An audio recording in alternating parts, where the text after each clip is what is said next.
Hey, what's up guys? Today I'm actually going to be going over my new death setup that I've been using ever since the meta change with the spell audit and everything.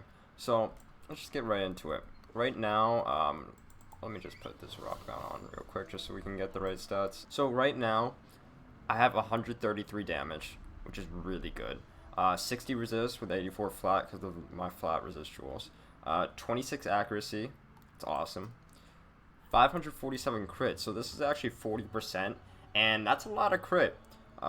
It's almost a 50-50 chance. Obviously, it's 40-60, but it's still pretty good. We got 18% block, which is pretty good too. It doesn't come in clutch that often, but you know when it does kick in, it's good. It's a nice little plus with 18% block. And then Pierce, we have 31, which is a bit lower than what I used to use, but it's still good Pierce. Obviously, you may need Strike in certain cases, you may not, but with what we're doing, you're most likely going to one-shot given the chance. Pip conversion. So for pip conversion, we actually have 76%, which is really nice. Moving on, we got 95% pip chance. With my pet's Maycast, it allows me to have 100% pip chance because I do have Maycast Virulence on the pet.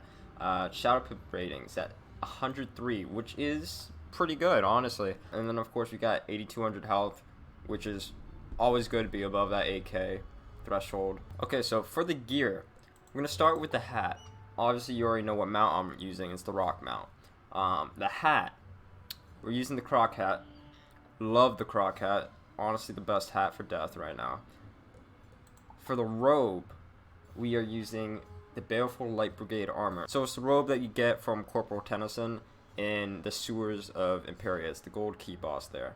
I chose to switch robes not only for the shadow pip rating, but it also gives the crit, and of course we lose health, but you know, with the spell audit, a lot of the damage output got decreased, so you can actually afford to lose that bit of health in exchange for more shadow rating and more crit, which does pay off at the end. For the boots, we are using Dragoon's Deadly Boots. Craftable through the catacombs. These are the best boots for death right now. For the wand, we're using Caputin's Boarding Hook. Yeah, this is the retired death wand. Obviously, you cannot get this anymore if you don't have it already. But yeah, a good replacement for this would be the Universal Sinbad wand. You can either farm that from the Sinbad Gauntlet, or you can get it from the pack.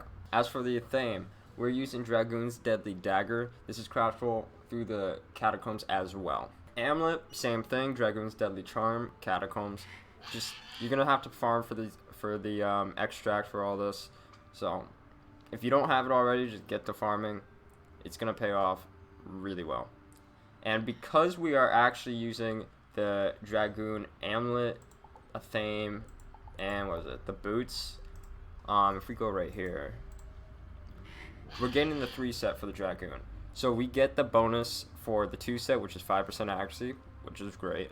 The 3 set gives the 4% death damage and 140 pip conversion for death, which is it's a really good bonus. So definitely, if you're wearing Dragoon gear, definitely go for 3 set at least.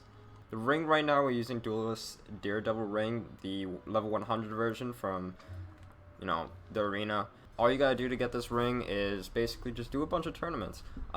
You'll get enough tickets eventually, and you can redeem your tickets for this ring, and it's a really good ring because it gives that pierce, the pip chance, the damage, all that. It's probably the best ring right now. Of course, the mount, I already said it. This is farmable from the Sinbad Gauntlet from the secret boss in there. Obviously, the secret boss does not spawn every single run, so what you're gonna need to do when you're running the Sinbad Gauntlet is, obviously, you have to do the first battle and then check the secret room where the boss spawns after the first battle. And if he's not in there, just reset the gauntlet, do the first battle again, then check, and then rinse and repeat.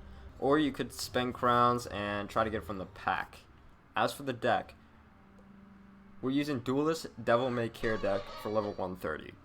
I would go for this deck just because it gives pip conversion, and it also gives the highest crit and block for any death deck that I'm aware of. Yeah, it's a really good all-around deck. Probably the best one. The way you get this, same as the ring, you gotta do tournaments, build up those arena tickets, and then redeem. This is probably gonna be the most expensive thing that you're gonna get for arena tickets. As for the pet is what ties everything together. It's what makes this strategy really good. For the pet, this is what we have. We have double resist, double damage, may cast Virulence, and we have an item card on this pet. Now this item card has actually been out for quite a while. It came out with the Decaversary pets, and it hasn't really been meta, but with the spell audit, when it first hit test realm, this spell came to my mind. I'm just like, wait, with everything nerfed, it's going to be hitting harder than a lot of spells when you're at high pips. I'm pretty sure you can correct me if I'm wrong, but a 10 pip Vengeful Seraph is going to be hitting the low end of Storm Owl, which is insane. And yeah, this can one-hit KO pretty much everybody. You see me do it in some of my vids already, and it's really good. It's a really good spell, and obviously you only get one copy, so you're gonna have to use it wisely. Now the next thing to go over is actually the deck setup. So this is the main deck I'm rocking right now. Obviously you can change this up however you want, but this is what I've been rocking, what's been working for me. So just to go over, we have every dispel in here besides balance. I don't really see, like, I don't see the point of balance spells. I never really did, just because balances can still reduce backlash in strike if they have a shadow wand hit, and that shadow wand hit will get the balance spell off because of strike's pierce blade effect. Also 3 stun blocks. We have a small deck, we can carry less stun blocks. We got 2 Aegis. Aegis is going to be really important because Myth is insane right now. Daybreaker is, I'll go over why I have 2 Daybreakers in. Daybreaker is actually going to be important for people that are really spamming shields and you're in strike and trying to one-shot with Seraph. If you were to get rid of anything in here, it would probably be the Shift Picing, and then you could just have a nice 4-row plus the item cards, which I'm pretty sure would make it 5-row. Let's see, I got 1, 2, 3, 4, 5, 6, 7, like just over 5 rows. So yeah, if anything, just get rid of the Picing. If you don't want to use it, you don't have to. It's not too important. It's very situational. Like, I've been thinking about just ditching it entirely just because I haven't been using it that much. So you can do whatever. I only have 3 Dooms in. In one of my matches I already uploaded, it was against a Jade, and I didn't have many Dooms in. Yeah, I was using this exact same setup, and you know, we still won. Obviously, the next match I upload against that Jade, we lost it. I really did not play that match that well, but you won't really need that many Dooms against Jades. You're gonna have a good shot against Jades. You really will. We have 3 Thermics in just to protect against ice and fire. We got 2 Legend Shields in instead of the Ether Shields. The reason for that is because Myth is actually such a threat right now. Myth is a very big threat, and it's going to help a lot to be able to Aegis your shields against Myth. And you can't really do that with TC Towers. Obviously, I don't carry Towers in main just because I just think Towers, pretty much, they clutter the deck, and you know, I'd rather use a set shield, and as a death, I don't mind taking some damage to put me below for a Scion. So, you know, I just think as a death, you don't really need main deck towers. But do pack TC towers, obviously. We got 3 strikes. Most of the time, you won't even use 3 strikes. If you're facing a Jade, you might use 3 strikes in a shuffle.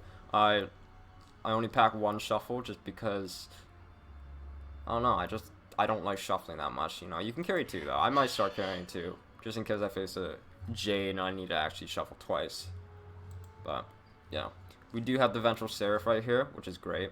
Obviously, I'm using a Death class pet, which gives me Spirit Shield, Death Blade, and Sharpened Blade, which is why I only carry 2 Legend Shields, because I do get that Spirit Shield.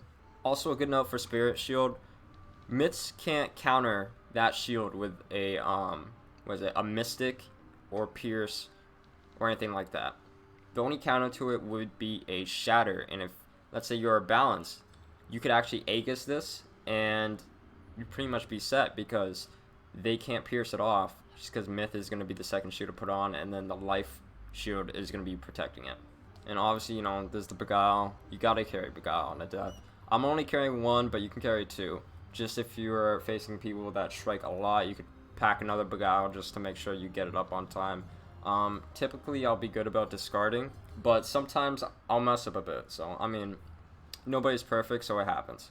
For regular Death Blades, it's 5. We have 3 Sharpens. One's gonna be a main deck. The other one's gonna be from the Dragoon Boots, and the third one's going to be from the pet. So if you don't have a Death Class pet, use an armament. And of course for wand hits are always important. We have 4 in just for towers and all that. And also those people that are using -9 to Ifrits for no reason. Yeah, keep those wand hits in, you're going to need them.